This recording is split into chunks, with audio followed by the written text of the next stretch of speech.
সবাইকে জয় যিশু। আমাদের মহান প্রেমময় পিতা প্রভু যিশু খ্রিস্টের নামে আমি আজকে সবাইকে স্বাগত জানাই। আসুন আমরা ঈশ্বরকে ধন্যবাদ করি। আজকে আমি এক বিশেষ বিষয় নিয়ে আমি আজকে বাক্য আলোচনা করব। আসুন আমরা দেখি যে প্রত্যেক মানুষ চায় যে তার জন্য কিছু ভালো হোক, তার জন্য কিছু মিরাকেল হোক, এবং সে যেটা চায় যেন সেইভাবে হোক। এভাবে আমাদের প্রত্যেকের একটা ইচ্ছা থাকে। তাই আমাদের সেই ইচ্ছা আমরা ঈশ্বরের বাক্যের মধ্য দিয়ে দেখি যে আমরা কিভাবে নিজেদের জীবনযাপন করলে আমরা সেই নিজেদের ইচ্ছাটাকে আমরা পূরণ করতে পারবো। আসুন আমরা বাক্যের মধ্যে দেখি। আমরা গীত সংগীতা তার প্রথম অধ্যায় অর্থাৎ 1 সংখ্যার গীত আমি আজকে পাঠ করব। এখানে আমরা দেখি কি লেখা আছে যে ধন্য সেই ব্যক্তি যে দুষ্টদের মন্ত্রণায় চলে না, পাপীদের পথে দাঁড়ায় না, নিন্দকদের সভায় বসে না, কিন্তু সদাপ্রভুর ব্যবস্থায় আমোদ করে, তাহার ব্যবস্থা দিবারাত্র ধ্যান করে। সে জলস্রোতের তীরে রোপিত বৃক্ষের সদৃশ্য হইবে, যাহা যথাসময়ে ফল দেয়, যাহার পত্র ম্লান হয় না, আর সে যাহা কিছু করে তাহাতেই কৃতকার্য হয়। দুষ্টগণ সেরূপ নহে, কিন্তু তাহারা বায়ুচালিত তুষের ন্যায়। এই জন্য দুষ্টগণ বিচারে দাঁড়াইবে না, পাপীরা ধার্মিকদের মণ্ডলীতে দাঁড়াইবে না। কারণ সদাপ্রভু ধার্মিকগণের পথ জানেন, কিন্তু দুষ্টদের পথ বিনষ্ট হইবে। আমেন। আমরা এখানে দেখি যে প্রথম 1-2 পদে ঈশ্বর আমাদেরকে কিছু বলতে চেয়েছেন। এখানে আমরা দেখি যে এই দুটি বিষয় যদি আমরা সম্পূর্ণ মনোযোগ সহকারে, সম্পূর্ণ ধ্যান সহকারে যদি আমরা শুনি, তাহলে কিন্তু আমাদের জীবন অনেক সহজ এবং অনেক সুন্দর হবে। পরবর্তী 3 পদে আমরা সেই আশীর্বাদগুলো আমরা দেখতে পাই। আসুন আমরা 1 পদে দেখি যে ধন্য সেই ব্যক্তি যে দুষ্টদের মন্ত্রণায় চলে না, পাপীদের পথে দাঁড়ায় না, নিন্দকদের সভায় বসে না। 1 পদে আমাদেরকে এইটা বলে। অর্থাৎ আমাদেরকে সেই প্রথমত আমরা যেটা দেখি যে আমাদেরকে সেই সঠিক নির্ণয় নেওয়া, আমরা কি পথে চলবো, কিভাবে চলবো, কার উপরে ভরসা করব, কিভাবে আমাদের জীবন, আমাদের সামনে কিন্তু অনেক বিষয় আমাদের থাকে, কিন্তু সঠিক বিষয়টাকে পছন্দ করা, চুজ করা হচ্ছে আমাদের একটা কি বলবো, বুদ্ধিমত্তার একটা পরিচয়। অর্থাৎ ঈশ্বর এখানে বলেছেন ধন্য তাকে বলা হবে, সেই হচ্ছে ধন্য যে সঠিক পথটাকে চুজ করে বা সঠিক বিষয়টাকে সে নির্ণয় করে। অর্থাৎ আমরা যদি 2 বিবরণ দেখি, ঈশ্বরের বাক্য আমাদেরকে এখানে বলে, 2 বিবরণ 30 অধ্যায় তার 19 পদে আমরা পাই কি, আমি অদ্য তোমাদের বিরুদ্ধে আকাশমণ্ডল ও পৃথিবীকে সাক্ষী করিয়া বলিতেছি, আমি তোমার সম্মুখে জীবন ও মৃত্যু, আশীর্বাদ এবং অভিশাপ রাখিলাম। অতএব জীবন মনোনীত করো, যেন তুমি সবংশে বাঁচিতে পারো। অর্থাৎ এখানে আমাদেরকে কি বলা হয়েছে যে ঈশ্বর আমাদের সামনে জীবন মরণ দুটো বিষয় রেখেছেন।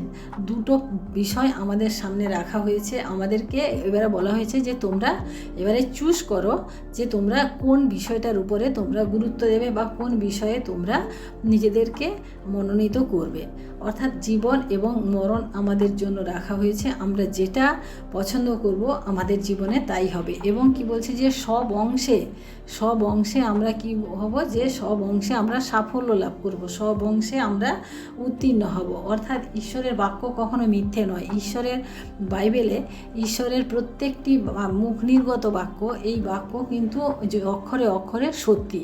তাই আমাদেরকে ঈশ্বরের এই বাক্যকে আমাদেরকে জানতে হবে যে আমি আমার জীবনে, আমার চলার পথে আমরা কি মনোনীত করব এবং কোনটাকে আমরা আমাদের জীবন থেকে বাদ দেব, সেটাই কিন্তু গীতসংহিতা 1 পদে আমরা সেটাই পাই, 1 অধ্যায় 1 পদে পাই। কারণ পুরো গীতসংহিতা যে বইটি, সেটি কিন্তু রাজা দাউদ এটা লিখেছেন এবং তিনি তার সম্পূর্ণ মনের যে অভিব্যক্তি সেইগুলো কিন্তু এই পুরো সঙ্গীতের মধ্য দিয়ে তিনি প্রকাশ করেছেন এবং সমস্ত মূল ভিত্তি কিন্তু এই 1 অধ্যায়ে লুকিয়ে রয়েছে।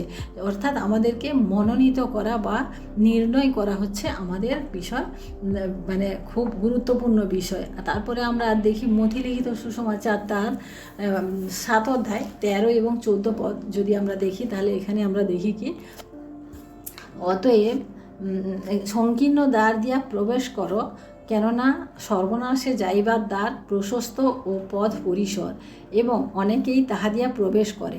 কেননা জীবনে যাইবার দ্বার সংকীর্ণ ও পথ দুর্গম, এবং অল্প লোকেই তাহা পায়। অর্থাৎ এখানে বলছে যে দুটো পথ রয়েছে, একটা হচ্ছে সংকীর্ণ পথ, একটা হচ্ছে প্রশস্ত পথ। দুটো পথ আমাদের সামনে রয়েছে, কিন্তু বলছে কি প্রশস্ত যে পথটা সেটা হচ্ছে কি সর্বনাশে যাওয়ার পথ, আর যেটা সংকীর্ণ পথ সেটা হচ্ছে জীবনের পথ। সেই পথ দিয়ে আমরা জীবনে প্রবেশ করতে পারি। অর্থাৎ যখন আমরা খ্রিস্টতে জীবনযাপন করব, খ্রিস্টতে আমাদের নিজেদেরকে আমরা নির্ণয় নিব যে আমরা খ্রিস্টের পথে চলব, তখন কিন্তু এই জীবন এত সহজ নয়। আমাদের এই জীবনে কিন্তু অনেক রকম বাধা আসবে, বিপত্তি আসবে, অনেক উতরাই আসবে, কিন্তু সেই পথে আমাদেরকে সঠিকভাবে চলতে হবে। কারণ ঈশ্বর তার বাক্যের মধ্যে বলেছেন যে সেই পথে গেলে তোমরা কোথায় পাবে, মানে জীবন পাবে। সেই পথ দুর্গম হবে, কিন্তু অল্প লোকে মনোনীত করে, সেটাও তিনি বলেছেন, কিন্তু সেই পথ হচ্ছে জীবনের পথ। সেখানে গেলে আমরা আজকে সমাজে দেখি যে অনেক অভিলাষ রয়েছে, অনেক কিছু রয়েছে, আমাদের সম্মুখে অনেক কিছু রয়েছে, কিন্তু সেই সমস্ত কিছুতে যদি আমরা যাই তাহলে আমাদের পরিণাম যে খারাপ বা ভয়ানক হতে পারে সেটা কিন্তু আমরা দেখতে পাই, আমরা সমাজে দেখতে পাই। তাই আমাদেরকে বলছে যে আমাদেরকে সঠিক চয়েস বা সঠিক পছন্দ আমাদেরকে করতে হবে। আমাদের নির্ণয় করা সেটা কিন্তু আমাদের খুব গুরুত্বপূর্ণ। দ্বিতীয় যে পয়েন্ট, ঈশ্বরের বাক্য আমাদেরকে শিক্ষা দেয় যে ঈশ্বরের বাক্যের প্রতি খিদে বা পিপাসা। অর্থাৎ এখানে লেখা আছে কিন্তু 2 নম্বর পদে, কিন্তু সদাপ্রভুর ব্যবস্থায় আমোদ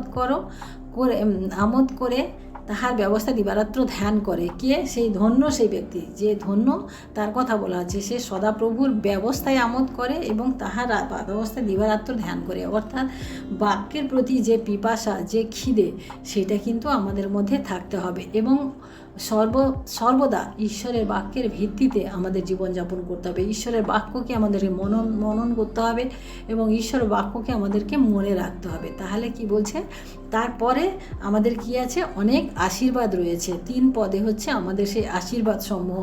3 পদে যে আশীর্বাদ রয়েছে সেটা হচ্ছে, আমরা প্রথমত দেখি যে ঈশ্বর আমাদেরকে একটা বৃক্ষের সমান তুলনা করেছেন। অর্থাৎ গাছ, একটা বৃক্ষ বা গাছ, সেটা কিন্তু শুধু গাছ আমরা দেখি, কিন্তু সেই গাছ কিন্তু খুব শক্ত সামর্থ্য হয় না। একটা গাছ তার শিকড় মাটির অনেকটা নিচে যায় এবং সে মাটির উপরে স্থির হয়ে দাঁড়াতে সক্ষম হয়, কারণ তার শিকড়টা মজবুত। সেরকম ঈশ্বরের বাক্যের ভিত্তিতে যদি আমরা চলি বা ঈশ্বরের বাক্যকে যদি আমরা মনোনীত করি, তাহলে আমাদেরকে কি বলছেন যে সেই গাছের সাথে তুলনা করতে হবে যার শিকড় খুব শক্ত, যে গাছ ছোটোখাটো নানান বিষয়কে উপেক্ষা করে দাঁড়িয়ে থাকে এবং ঝড় ঝাপটা বৃষ্টি যাই আসুক না কেন সব কিছুতে সে সামনা করতে পারে, মোকাবিলা করতে পারে। এবং যে মানুষ ঈশ্বরের পথে থাকে বা ঈশ্বরের চলে, ঈশ্বরের পথে চলে, সেই গাছ বলকে যে গাছের সাথে তুলনা করা হয়েছে, যে সমস্ত প্রতিবন্ধকতাকে সমস্ত প্রতিবন্ধকতাকে মোকাবিলা করে এগিয়ে চলতে পারে। সেই জন্য ঈশ্বর আমাদেরকে গাছের সাথে তুলনা করেছেন। বলছে সেই দ্বিতীয়ত দেখি যে আপনার অস্তিত্বকে আমরা কিভাবে তুলে ধরবো। এখানে বলছে যে জলস্রোতের তীরে রোপিত বৃক্ষের সমান।